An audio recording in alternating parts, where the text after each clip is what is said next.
그러니까 이 사건을 포기하지 않고 끝까지 추적을 해서 이렇게 이뤄낸 것은 일단은 박수 받을 만한데 네.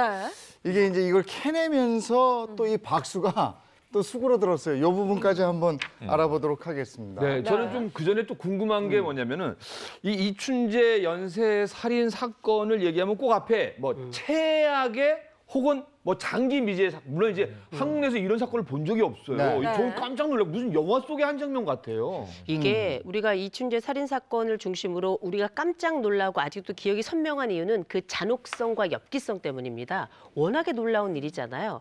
이게 사실 우리가 그 피해자의 뭐 스타킹이라든지 아니면 옷이라든지 이런 것들을 통해 가지고 굉장히 끔찍한 장면들을 많이 우리가 여러 사건들을 통해 반복을 해서 봤듯이 이 잔혹성이 어마어마하고요. 또 한 가지는 우리가 범인이 남긴 반복적 흔적 우리가 이런 걸 시그니처라고 부르는데 그렇죠. 오죽하면 우리가 이런 단어를 다 알게 됐겠습니까? 이런 것들을 남기면서 영화까지 제작이 될 정도였고요.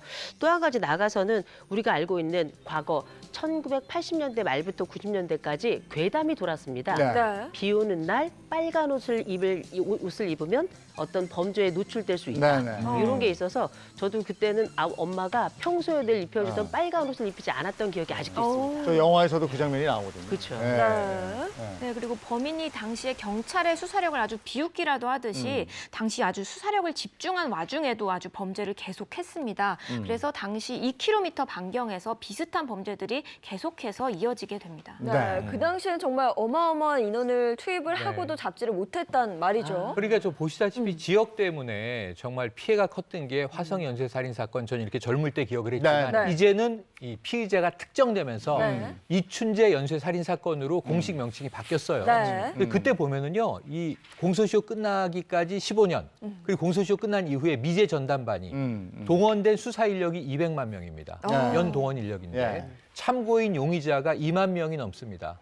지문 대조한 사람이 4만 명이 넘습니다. 그 결과 아주 엉뚱한 일이 벌어지는 게 이 네. 범인은 잡지 못했지만 다른 범죄들이 막 드러나요. 네. 1,495명의 다른 범죄를 저지른 범죄자들이 이 일을 통해서 검거되기도 했어요. 예. 그런데 결국은 아까 말씀드렸지만 3건의 DNA가 이춘재로 특정이 됐고 4건, 5건 늘어났고 드디어 이춘재가 허물어지면서 네. 다 내가 했고 추가 범죄도 있다라고 놀라운 고백, 네. 자백을 하게 된 거죠. 근데 찾고 보니까 이춘재는 이미 무기징역으로 복역 중이었어요. 그렇죠. 우리가 한 범죄가 일어나고 그 다음 범죄 사이에 그 나타나지 않는 기간을 심리적 냉각기라고 부르는데 이 심리적 냉각기가 발생했을 때 사실 범죄학자들이 뭐라 그랬냐? 아마도 이 진범이 사망했거나 네. 아니면 수감 중일 것이다 이렇게 추측하셨던 분들이 계신데 아니나 다를까 이 이춘재가 1994년에 처제를 성폭행하고 살인한 다음에 사실상 수감 중이었던 거죠. 처음에 진범으로 지목이 됐을 때 완강이 아니다 이랬단 말이에요. 근데 한 2주 정도 지나고 그때부터 여죄까지 술술술 불기 시작했어요. 이게 왜냐? 첫째는 공소시효가 일단 네. 지난 상태였기 때문에 본인에겐 피해가 적을 거라고 생각을 했던 것 같고요.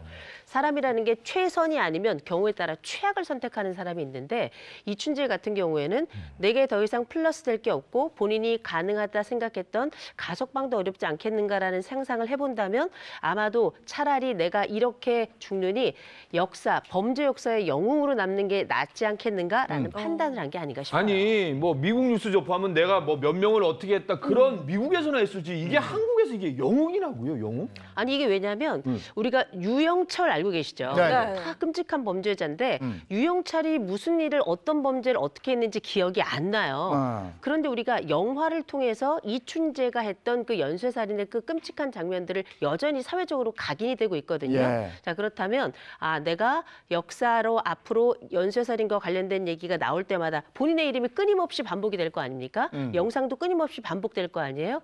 어쩌면 이게 본인으로서는 차라리 남는 일을 하자라고 생각을 한 것 같은데 야, 이건 역시 더 끔찍한 일이 아닌가 그렇죠. 싶습니다. 네. 맞습니다.